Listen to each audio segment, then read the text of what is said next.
Welcome to the AIMHO 365 webinar, Preparing Student Affairs for Generation Z, presented today by Dean Kennedy from Boise State University.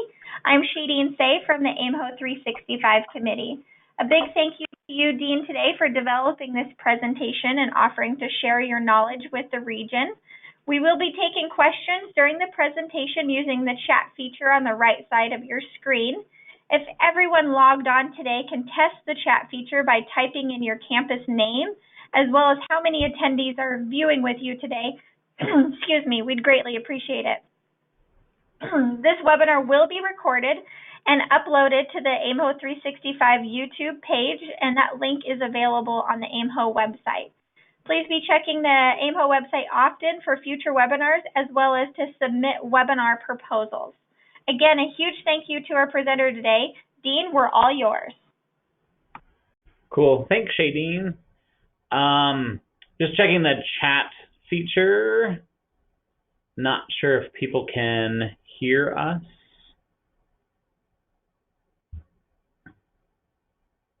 I've made the mistake once of starting a webinar and my phone was muted, so I want to make sure people can hear before we move on.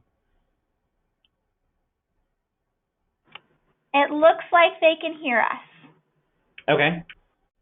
So Shadeen, if I can ask you, where are you looking? Because in my chat feature, it just shows my chat. If you look under the questions tab, they're responding there. Okay, and I must be a complete tool. Looks like Montana State University has 6 individuals with them, and BHSU said that they can hear us. So I think we're good to go. All right.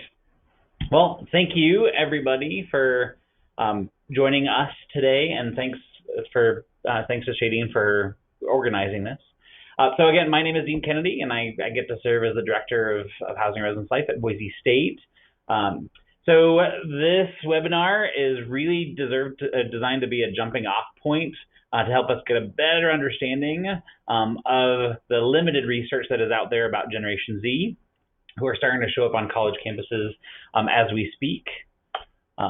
So my hope is I can move the slideshow, which just worked. There we go. Is really by the end of this webinar, you'll be able to identify just some basic characteristics about Generation Z and what aspects of our field in particular that may need to change or adapt to meet this new generation, while also being aware that there are other generations that live with us. And then to resources where you can get some more information. So I will point out very quickly, like I'm not an expert on Generation Z. I've been fortunate to read several books. I've gone to several presentations at multiple conferences. So this is a conglomeration of information. Really, at the end of this presentation, you will likely have more questions than I've been able to provide answers for. And I'm okay with that because those questions will help you better understand the students that are on your campuses. So why talk about this generation? So there's an infographic that I think helps provide some context. So we're looking at about a quarter of students, basically approaching a quarter of our students being Generation Z up here in the next few years. So it's a growing generation. It's supposed to be a pretty big one when all is said and done. It's that quarter. So just something to be aware of. Unlike those of us on the call webinar who identify as a Generation X, which is a much smaller population, Generation Z is going to be a significant chunk of our students. So it's important to get to know them. Also, really important for us to understand that while this presentation is really focused on trying to better understand Generation Z, there are a lot of generations that are at place in our workplace.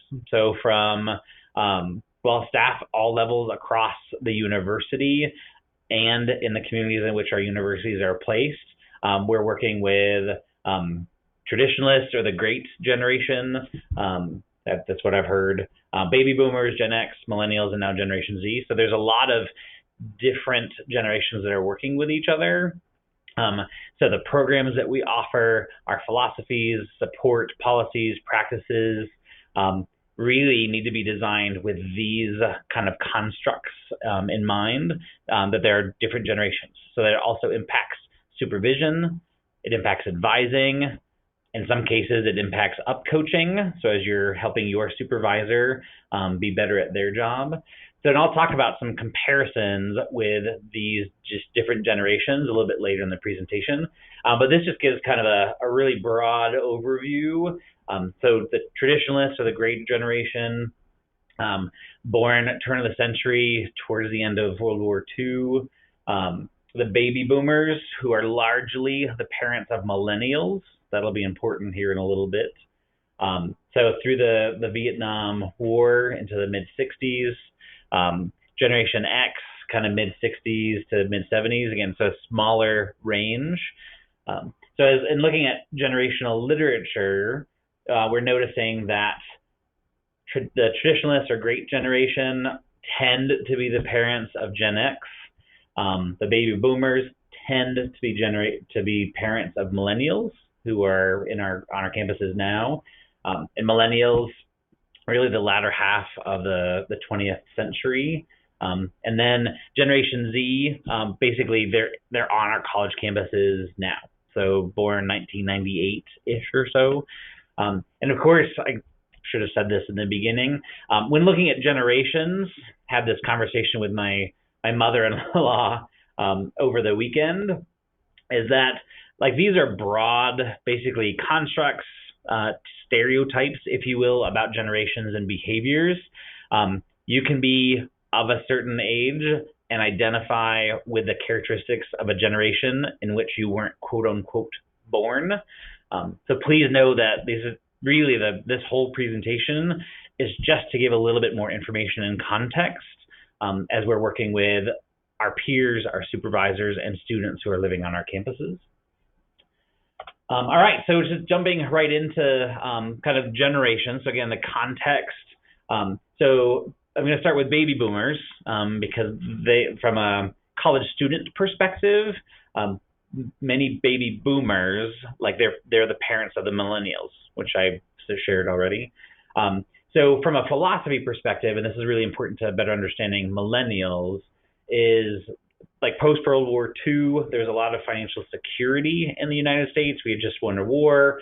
A lot of certain people in the military were going to school afterwards. The kind of the nuclear family was starting to transition into the American dream. So more, both sets of parents were working.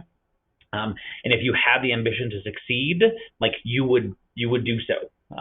So you basically, if you work, like you will be rewarded. And that's where the like White House, picket fence, 2.2 kids, like more resources to do more things comes into play. And again, that's really important in a moment with millennials. So Generation X, again, you can see the date ranges ish. The big piece about this generation is this was the first generation in history where both parents, if there were two parents involved, started working. So the concept of latchkey kids, which is basically a kid coming home like K through 12, both parents are working or doing other things. So there's a key that is hidden somewhere, and that's how that child gets into the house. So not growing up around a lot of parents because parents were working like during the days. So this generation tends to be a little bit more cynical, skeptical, pragmatic. Another thing that is really important about this generation, for Generation X, is the 2008 recession is really hit during kind of the prime earning years for many of these people. So at this point in their lives, careers, they may have had multiple jobs, but in the mid-2000s, they had been I guess in our world, like assistant associates, directors, in jobs for several years, managers, and they were losing jobs, losing homes. So just being aware of what that looks like, that is also very important for the Generation Zers, which I'll talk about in a moment. So then millennials, again, the baby boomers, largely the parents from our millennial generation. Many of us on the phone call are largely familiar with some of the characteristics of this population. So they're used to a really strong support system. If you remember the baby boomers, if you work hard, like you will be rewarded.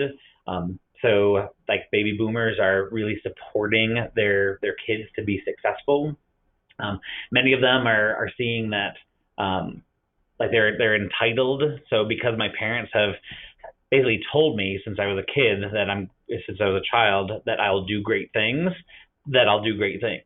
So not necessarily connecting having to work hard for that. A lot of millennial students depend on financial assistance from their family. So whether they're in college or not, but from a college context, that's really important, especially as loans are getting stretched thinner and thinner from the federal government.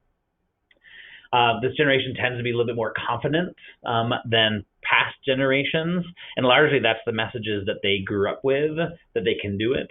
And the last thing, I'm sure many of you have seen this before, that everyone gets a trophy comment or philosophy. So I talk with students about athletic competitions in their K through 12 schools where everybody got a ribbon.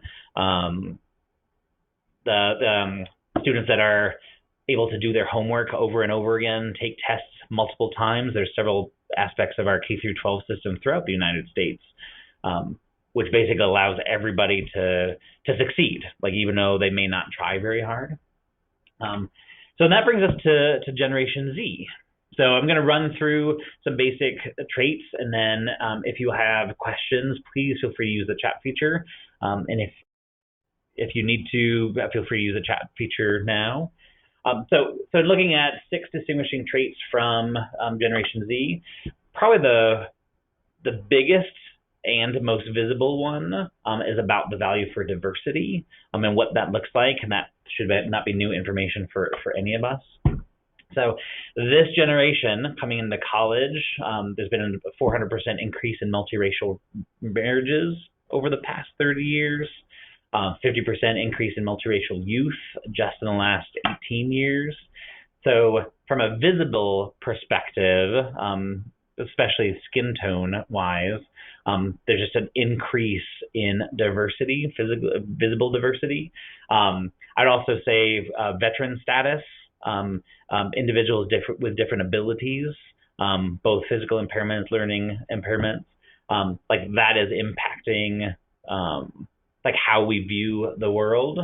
So in the last census, so 55% of the population in the United States is white. So, and I'm sure you've seen this as well over the next few years. Like white in the United States is going to be a minority. So the good thing is that our students are seeing that and they're expecting that. So from our role in housing and residence life, how do we make sure that our staff reflects the population of students and students' needs like when they're coming onto campus.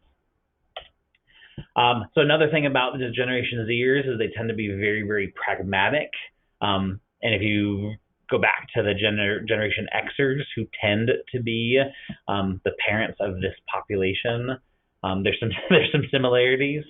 So from a, I guess, overall perspective, 71% expect to experience failure before achieving success.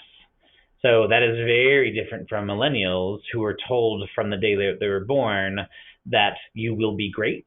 So this generation tends to be a little bit more basically prepared to work harder.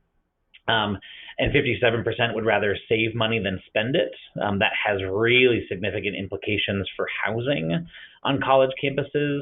Some of you may have seen some of the trends that the glamorous lifestyle of off-campus housing complexes with lazy rivers and huge workout facilities and hot tubs. Like these students, the students that are coming to college right now, don't necessarily want to pay for that. So that's something to be aware of and be aware of on your campus.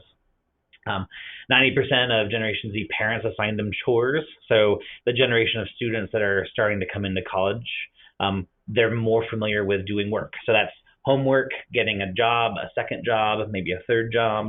So we're probably going to see increases in students working, not necessarily to pay for lavish lifestyles, which is a little bit more of a millennial trend, but working because that's what they're familiar with. So as you think about your staffing structure, are there more ways to include more students or student staff positions in the work that you do? Because there's likely going to be more students who will want to do that level of work. This generation tends to be more socially responsible than other generations in the past.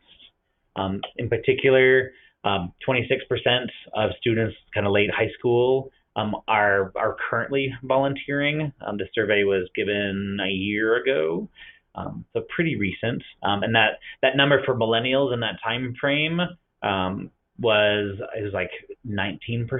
So the pretty decent jump in the number of students who are volunteering, whether it's being required through a high school program or they want to. But either way, like there's that service component. And what does that mean for us? How are we connected to service learning departments on our campuses?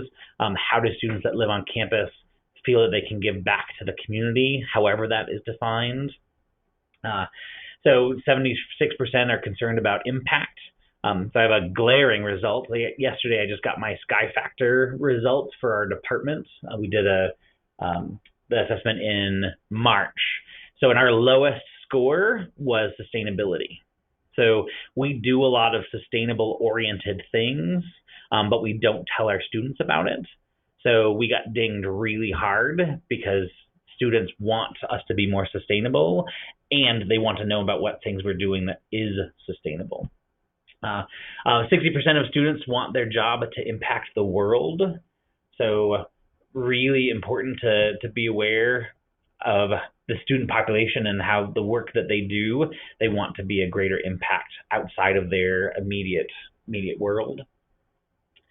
So this generation is very loyal to their causes.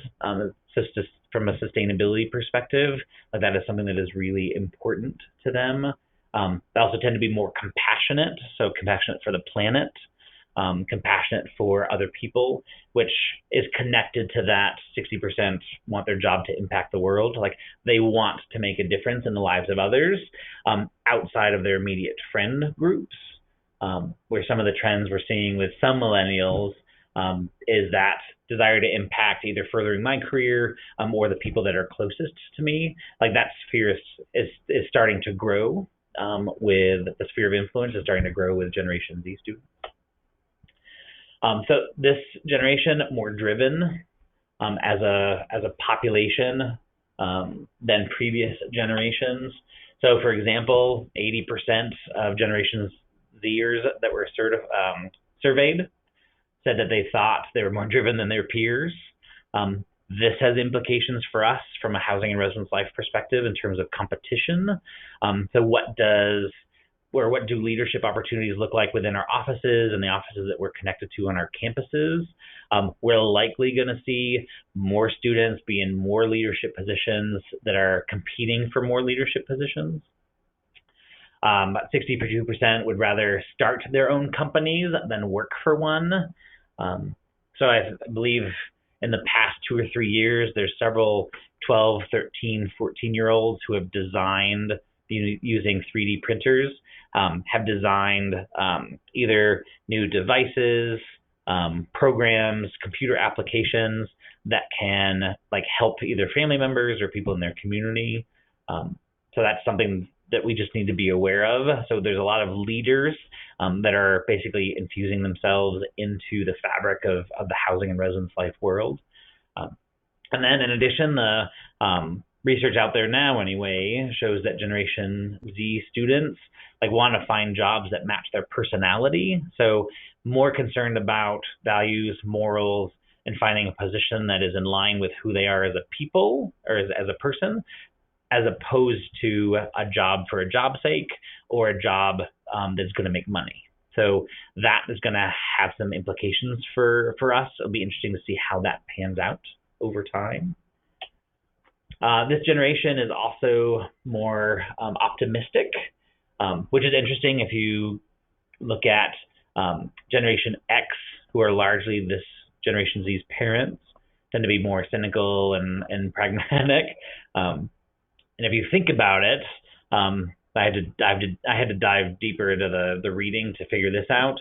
But this generation, Generation Z, is so inundated with negative information through social media, TV, radio, paper, that, like, because of that, they're saying that they see that there is hope. Like, with all of the negative things that are going on in their world, they seek out hope, trying to make a difference.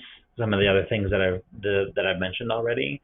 So, which is exciting that 65% of this generation is hopeful about the future. And I say that knowing, so this data also came from about a year and a half ago. It would be interesting to see, given leadership changes in the United States over the past couple of years, like what implications that has on Generation Z. And really, like, time will tell. And then lastly, and this should not surprise anybody, like, this generation is more plugged in than any other generation that is out there. So, for example, 44% check social media hourly. My guess is you probably have students and some staff members that probably beat that. So from a, I guess, logistics perspective, and you all know this already, with the top device being their smartphone, we have to be super aware of any message that we are sharing with students has to be visible on that, 2.5 by 5 or 6 inch screen, which has huge implications for what content we're sharing, when, through what media, to who. And that impacts some of the generational impacts I mentioned earlier. So also, this generation is starting to watch less TV. So they may be watching more Netflix, Hulu, Amazon Prime. But from a TV perspective, this is important to know. I had a conversation with our foundation and advancement office, and this had huge implications for them, because as they're looking to help us raise money for our living learning programs, like, they had a pretty robust TV presence on local, like, cable channels. But this generation not paying attention to that. So we'll likely see that continue. So how many baby boomers, Generation Xers, millennials are looking at TV as a way to, I guess, intake information. So that has implications for how we promote the goods and services, recruit students to live on campus. So this not new information. Social media and devices are ways for people to make meaning of their world. Scarily, 7 is the average number of internet-ready devices owned by Generation Z students. If you think of, like, watches and game systems, phones, computers. So this generation is connected in every way, shape, or form, which you all know already. So 92% own smartphone. I think what is really important, I would say, especially for institutions who serve like underrepresented or rural populations, like, we have to be aware that 8% of students that were surveyed did not have ready access to a cell phone. That has implications when we look at access to programs, access to applying to live on campus, access for applying to be in a job in housing and residence life in our department. So just something to be aware of. 62% check email daily, not necessarily university email. So that's largely a conversation, or likely a conversation for you to have with your university communication offices or student affairs offices, auxiliary offices. When it comes to communication, like, how is what message is being shared with this generation, again, compared with students who identify as millennials, students who identify as Generation X or boomers.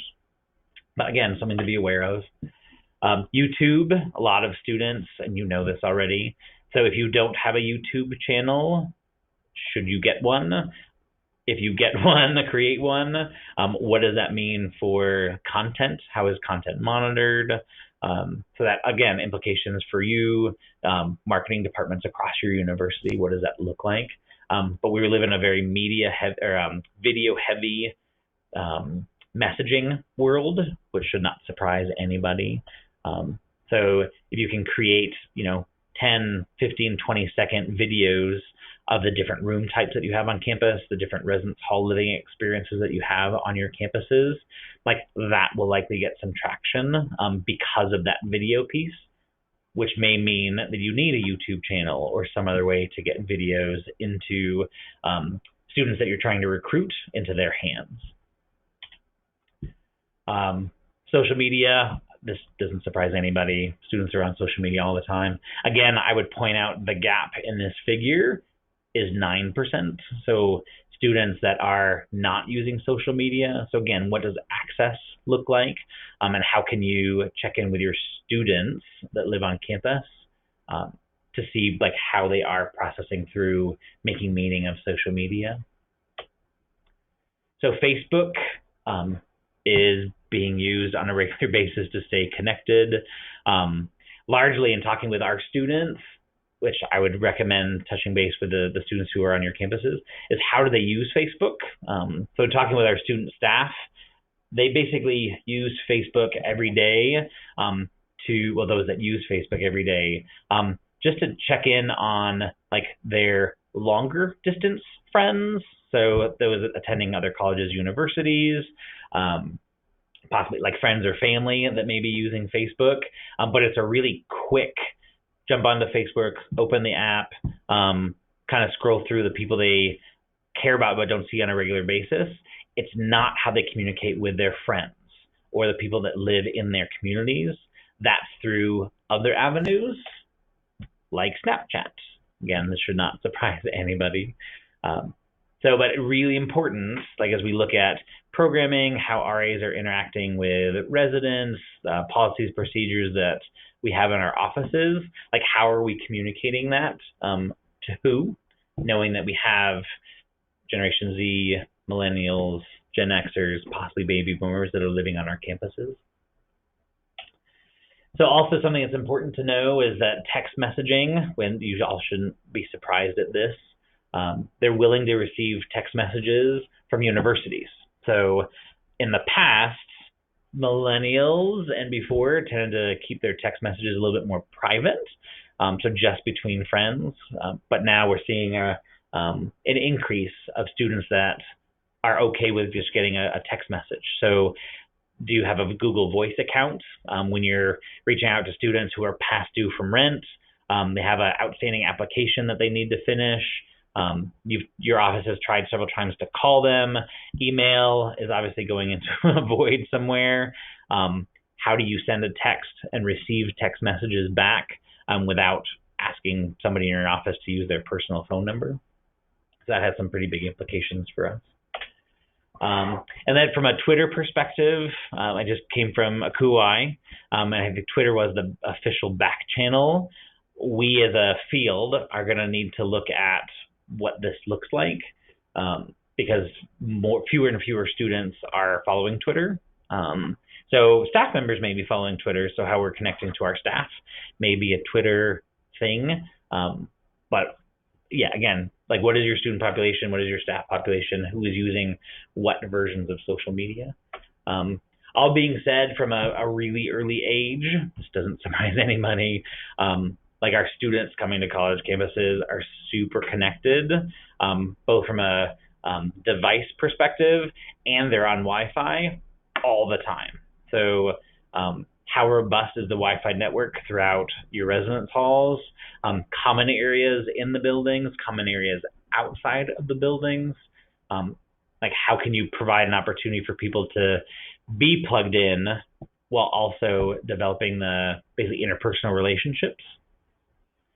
So I just threw a ton of information at you and wanted to see if you have any questions, comments, or concerns about anything that I shared. And Shadeen, I may need your help. I'm not seeing the questions feature. Yeah, I can help with that. Okay. One question that is posted in your research or your workings on your campus, have you dive into some of these stats a little bit more and kind of understand your campus population? And if so, how did that work? Yeah, so great question. Thank you. So with all of the technology pieces, so Facebook, Twitter, Snapchat, Pinterest, GroupMe, we use the Sky Factor survey, formerly EBI, to find out like what are the methods. We asked two questions. One, let's see if I get this right. So one, like how do you find out about events that are on campus? And we ask them to rank order, like the social media. That's right. There's the how you want to find out about things, and how do you, or where do you go to find information? And we basically it's the same set of social media options for both questions. And that has helped us see, like, we don't use Twitter at all. We do still post information on Facebook because we have a pretty decent number of followers. Pinterest, we have individual social media accounts for each of our residence halls because that's where a lot of students are connected. And then GroupMe, which is causing a nightmare for our general counsel's office because they don't like the agreement. But our RAs each have a GroupMe account for their residents, because that's how they've said they want to be connected to events that occur on campus. So yeah, the webinar will be available for you all. Anybody who emails me, I'll send you this webinar if you want to share it with other people in your department. But you can take each of those, the infographics that I shared, and whether it's through Sky Factor or some other assessment, bring in some focus groups. So think of all of the different social media. But the two questions I would ask is, like, how do you get, how do you seek out information, and how do you want to be informed of information? Because those are, in our experience, those have been two pretty distinct avenues by which students want to be informed of stuff. So any other questions? Sorry, I can't see that thing. Another question that came in is, working with your administration, so either your board or your cabinet, and forecasting the Generation Z population on your campus, are you looking at any procedural or policy changes to implement on your campus? That's a great question, and my hope is a bunch of you will laugh.